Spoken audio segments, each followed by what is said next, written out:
Hey guys, welcome back. I wanted to make a video on the spray booth and show you how it works, how I built it, how I came up with the size and everything like that. First things first, let's take a look at the front of it here. So basically what I have here is this spray booth is only 11.6 wide on the inside and it's 8'2" tall. The reason why I didn't go any wider is because my shop up front here wasn't super wide and I wanted to be able to work on a car on this side and then have the spray booth over here. Now, behind all these doors right here are my intake filters. Now these filters are a regular intake filter for a spray booth. Okay, so these have a little bit of a stickiness to them. What that does is keeps the dust that comes in here and it sticks to it so it doesn't go through. And I made the holes perfectly. There's actually metal rods in here that keep tension on these. And what it does is it holds them in place. So you can pop them out and there's a metal screen behind it. Now the rods in here hold the tension to keep them in place real nice and tight. You can order these on Amazon.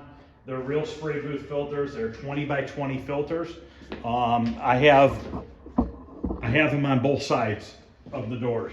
Now, in the wintertime, when I'm running heat, I only leave one set of doors open. I don't leave both sides open. The reason being is if you keep them both open, you start really drawing the heat out of the spray booth, out of the exhaust, so you start losing heat in there. You can see these are starting to get a little dirty on this side because I use this side more often than both sides open. So let's shut these real quick and I'll show you the heater and what I use to heat it and how it works. As far as the heater goes, what it is a 150,000 BTU natural gas heater. It's a torpedo heater that goes through this pipe right here. This is a triple wall insulated pipe. And then there's also a collar that goes around here. And what that does is this tube on the inside gets to over 300 and some degrees. And being triple wall, you can touch this on the outside right here. You can touch this and it does not get warm. I put a piece of stainless steel on the wall just to protect the wall for any sort of a spark or anything like that. We also have steel on that wall there just to protect it. Now, this heater will heat the spray booth to 150 degrees, even higher than that if you let it go. It does take about 20 minutes to get it to 150 degrees with the fans off.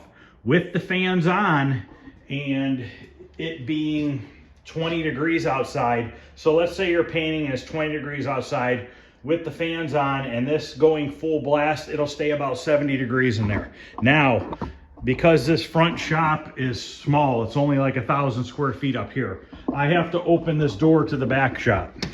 Now, I'm getting ready to finish this first bay right here and the back room of this shop, so I'll be drawing in warmer air when I open this. You have to open this door to run the spray booth because I do not have enough makeup air in the front building here to compensate for the air leaving the building. You can see the doors are still dusty. I gotta blow them off. Okay, so let's open the doors up. I'll show you how those open up. Nice and easy. This is just a spray booth lock right here. You just pull down on this chain and then they open. This door overlaps this door and it gives it a real nice seal. So when we open it up here, you can see the metal screen on the backside, and what this does is keeps any lint down. When I first built this, I did not put the screen on here, and I started getting a little bit of lint in my paint job, and I realized it was coming off the intake filters. So I corrected that by putting that metal screen on there. So this is where the heater comes in. Once again, I have another piece of stainless steel here, just to be on the safe side, just to keep it, you know, from getting too hot or anything like that. And like I said, you can touch this when it's running. Now you don't have to worry about overspray going into the heater. If you take my gauge and my heat tester and go into the tube, it's 380 some degrees inside of there. But you do have to be careful not bumping into the end there. You don't want to bump into that. But as far as some people have asked me, you know, do you worry about an explosion? No, I don't, because overspray never comes this way. It always goes towards the back because it's getting exhausted out. Now, behind that back door, I leave it shut until I open it. That's the exhaust filters. Basically, that exhaust filter is 3 foot by 6 foot. And it is a real exhaust filter for a spray booth. So what I did was my intake filters are double the size of my exhaust filters. So I'm bringing in twice as much that's going out, okay? So I'll show you here in a few minutes the calculations on how the fans work and how much CFMs of air you need to move for what size your spray booth is. So if you look on the ceiling and the walls here, everything is LED can lights. The reason why I use LED can lights is they are explosion proof because they are a sealed lens, and there is a controller box that is inside of the wall. And I have all these set to daylight, and I have dimmers on them if I wanted to turn it down. I've never had to turn it down, so it was kind of pointless to put the dimmers on there, but when I was building it, I just wasn't sure. So as you can see, usually once a year I will paint this. It was over a year, so it was due. So I put 2 coats of epoxy floor paint on yesterday. You can walk on it now, but you don't want to put a car on it for another day or two. I actually do out here too. And this needs to be redone this summer. I just haven't had the time, and I've got cars in here. So what we have here is this is a little bit narrower than I would have liked for the spray booth. I only have 11.6 wide. It's a little tight when you have a bigger vehicle in here, but I make it work. And it's 22 feet deep from these doors being shut to the back wall. And usually I panel paint everything, so it works out pretty good. Now on the ceiling, all these hooks that are up here, those are what I hang parts from. Those hooks are screwed right into the 2x6s that the ceiling's made out of. And keep in mind, you see how both sides here, they're angled, so to get that light on an angle to hit that top edge of those panels. I also kind of calculated in for that square footage loss on my CFMs of air. What else on this part? I have a speaker back there, but you can't really hear it too well unless you really crank it up. When the fans and everything are on, it's pretty loud. So I just put a window here so people can see, you know, painting while you're painting while out there. I get no overspray out of the spray booth into the shop itself. It all stays contained in here.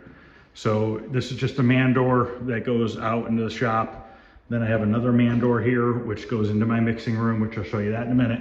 So behind this door, I took the filter out of here because it was dirty. Let me show it to you real quick. It's in the garbage can over here. And this gray box that I have parts stacked on, this actually covers the heater unit when it's not being used to keep the dust from going in it. But if you look in the garbage here, this is one of the exhaust filters I took out. The green side goes towards the outside, the fluffy side goes into the inside. When I first built the booth, I was putting these in backwards and I was putting the green side out. And these things were clogging up like instantly. I'm like, what the hell's wrong with this? It's not working right. You know, it would stop exhausting because it was filling it up. But when you put them in the right direction, it has all this fluff right here that collects the overspray. So you can buy this by the roll. I buy it by a 300-foot long roll, and I cut it to 6-foot length. And there's 2 layers of metal that actually hold it in place.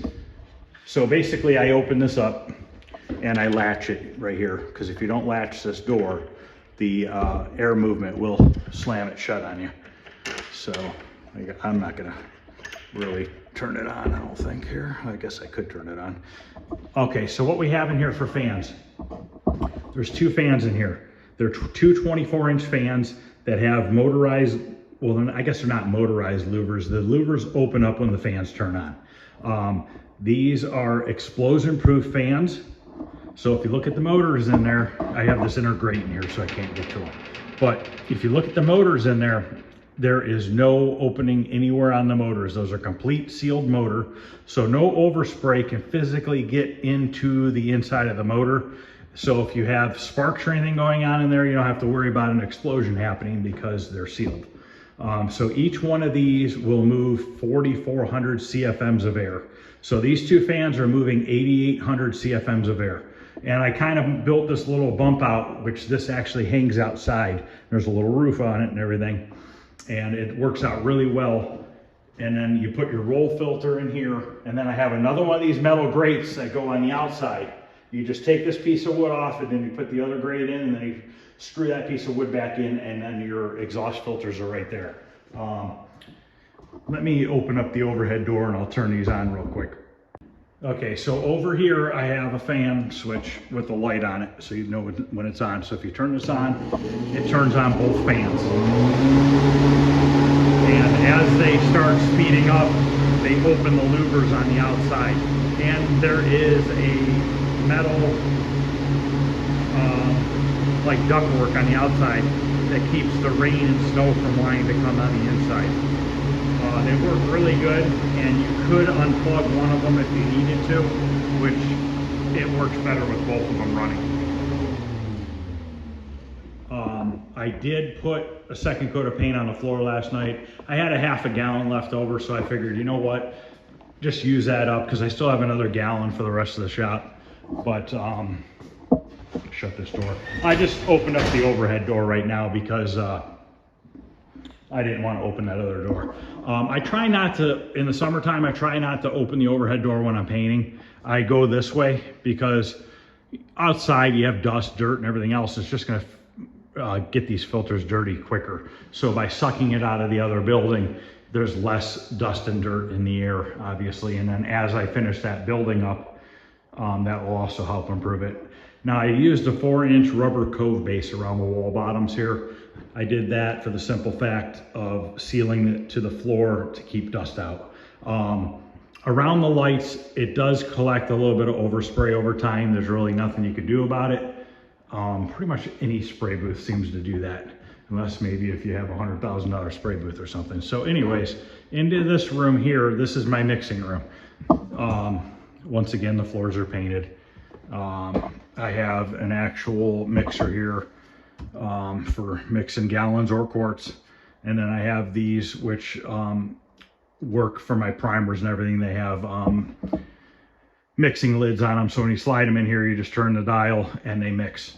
Now I'm running a air filtration system. This runs on coolant. So what this is doing is drying the air coming into this room and the spray booth only. I am not running it for the rest of the shop. I have regular separators on the rest of the shop, but I also had stuck a separator on this just to be on the safe side, and this has never had an ounce of water in it. So basically what that water separator is doing is it's running coolant, like air conditioning coolant through it, and it is cooling the air and drying it. And there's actually an evaporator pipe that comes out of it that drains outside, so it takes the moisture outside. Now that can down there behind that stool is a fireproof garbage can. You could put your wet, like lacquer thinner rags or paint or anything like that in that can. If they were to catch on fire, the fire is going to stay contained into that can. I got a lot of clear coat and stuff out right now. But anyways, all my mixing cups and everything are in there. These are all my 3M PPS cups.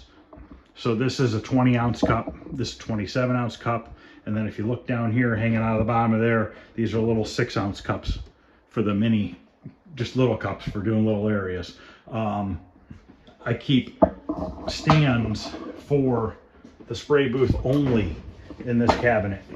So this cabinet just has stands that I use for the spray booth.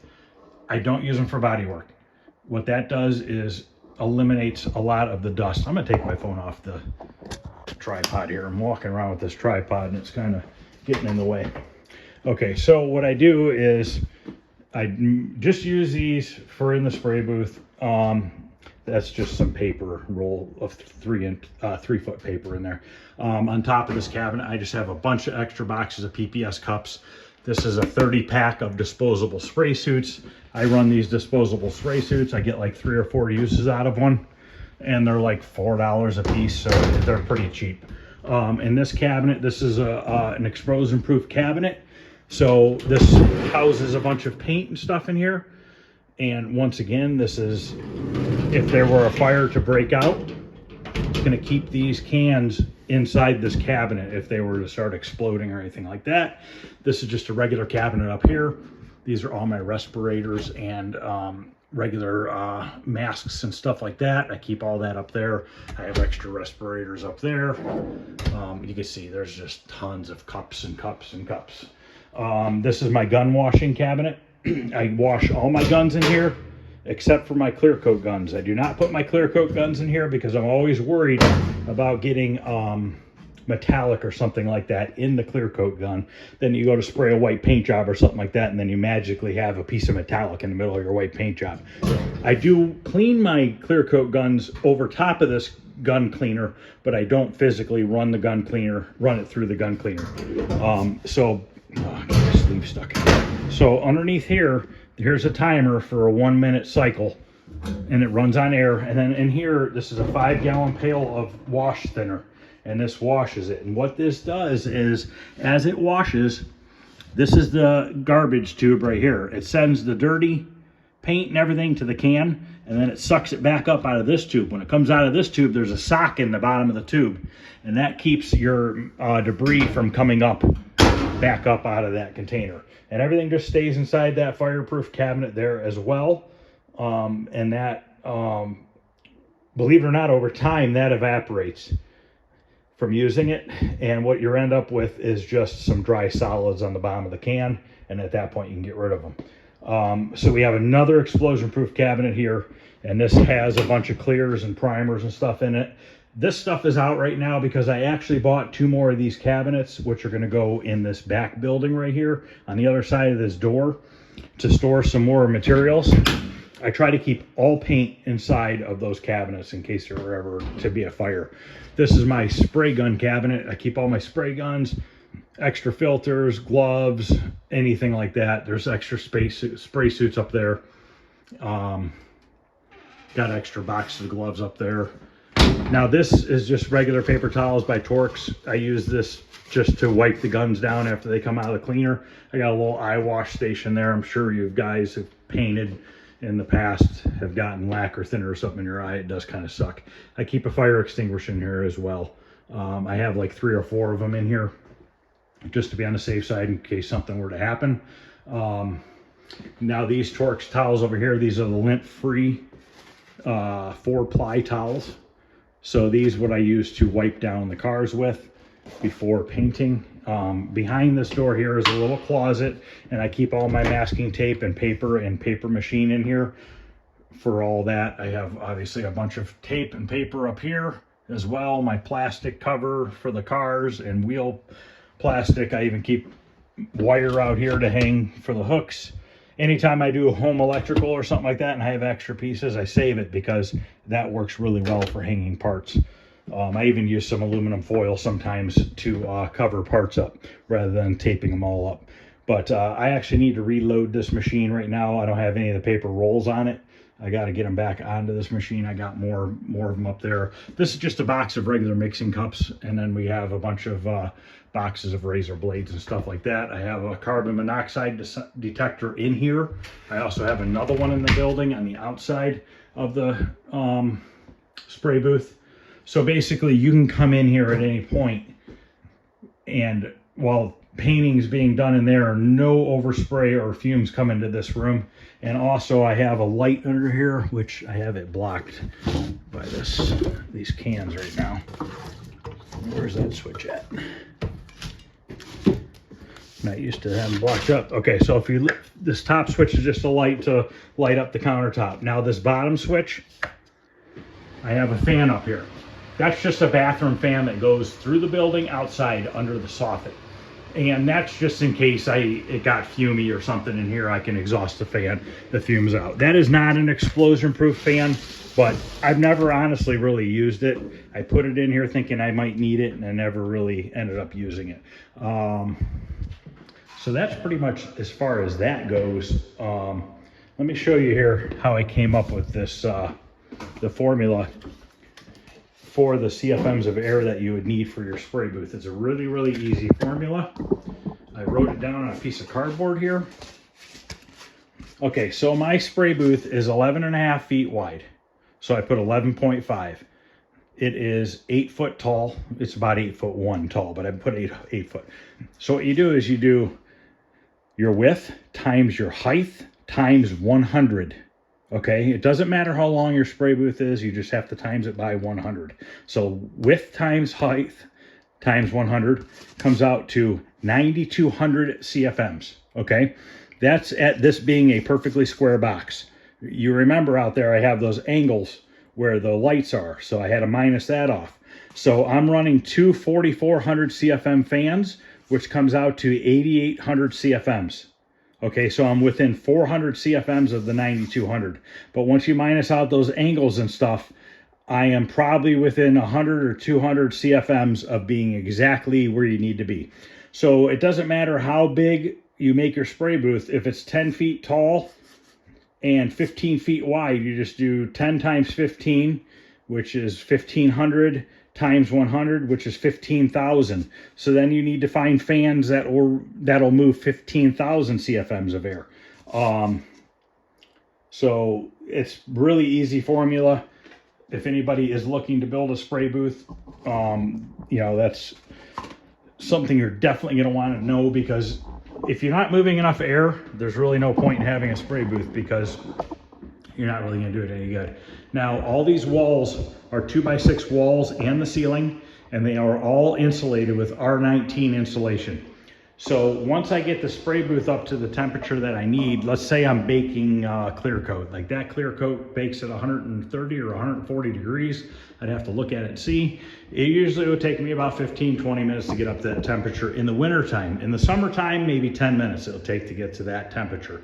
Now, once you get it to 130, 140 degrees, I just have an outdoor thermometer there, which actually takes a little bit longer to register the actual temperature than it is in here. It's usually hotter than what it says. But if you, let's say you get it to 140, you can turn off the heat. Obviously, you turn the fans off when you're running your heat to bake. And you could get it to 140, turn off the heater, and it'll hold that 140 degrees for a good 10-15 minutes before it starts to slowly drop.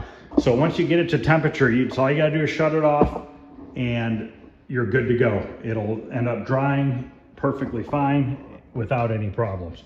Now out here, it's a mess out here right now because I have everything moved around from painting. I still got my roller from the floor and stuff. But these are the four lights that run the four switches that run the lights in the spray booth. I put them on 4 different switches because sometimes I will just be painting a couple little parts, so I'll turn off like half of the spray booth. No point in lighting up there if I only need to hang a couple parts right here and paint them. And now, like I said, these are on dimmers, so I could take these and dim them down. See? Because I just wasn't sure, you know, maybe during a white paint job or something like that, this might be a little blinding, but it's not. It's actually just about the perfect light. And these are just 6-inch can lights off of Amazon. I bought like 100 and some of them. I think there's 60 some just in the spray booth. And then you can see out here in the shop, I just ran them down the ceiling all the way. And I'm gonna use these same lights in the next shop over. I like them, they work good. They take no electricity whatsoever. I think it's 13 watts per light. So on a 20 amp breaker, you could put like 100 of those can lights on a 20 amp breaker. I have them broken down into 2 breakers just to break it up a little bit, but you don't need to do that. I had to put it onto 4 switches because most dimmer switches can only handle so many watts of power, and those work out to needing 4 switches for the lights in here so that you don't overload your switch. Trying to think if there was anything else. I just have a couple little I have a stand here and a ladder in case I need to get up onto a tall area like a roof of a truck or something like that. I think that's about it. I put a little TV in here that I will watch on occasions. I bought a little egg timer that goes to an hour. So if I know that to keep me from rushing, let's say I put a coat of clear on and I want to let it sit for 15 minutes. If you just run this to 15 minutes, and then once it dings, you know you've been 15 minutes. But as you can see, I've never wiped this TV off in probably over a year, and you can see there's no dust or overspray on it. Nothing gets in this room. It seals really well. I have a threshold on the floor and everything, and the door seals pretty good when it's shut. So that's pretty much it. I mean, that's how I came up with this. I did a bunch of research online to figure out what was gonna be the best way. I was gonna buy a spray booth, but with the limitations of the size of my building up here, I couldn't get one that would fit and still be able to work on a car next to it. So I had to do a little, you know, changing around, and to be honest with you, I'm happy that I built this because it works extremely well.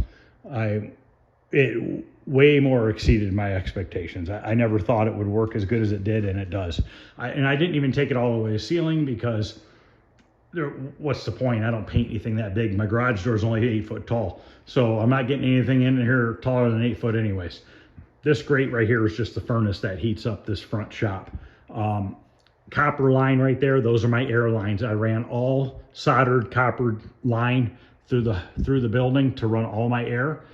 Above it, that's a 1-inch gas line. That 1-inch gas line is running the heater for the spray booth. And once again, that's 150,000 BTU natural gas torpedo heater. It's not running on propane or anything like that. So you don't have to worry about filling up the tank or anything. I know those are fairly expensive. I think that was $600 or $800 for that heater, but for what it does, it's pretty impressive.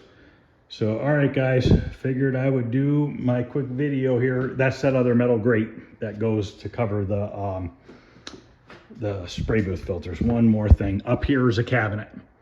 That's where all the extra spray booth filters and everything are. They're sealed behind there in boxes, so you don't have to worry about them getting dusty or dirty or anything like that. All right, guys, well, that's gonna end this video. Hopefully you guys like this. And if anybody's looking to build a spray booth or anything like that, hopefully that helps out. Anybody has any questions or comments or anything about it, or maybe, you know, want to toss an idea across me, I'd be more than willing to help you. I had to do this on my own other than just a bunch of research. I knew nothing about it as far as building one, and I just went for it, and I got lucky. I figured it was either going to work or it wasn't going to work, you know, one of them type setups.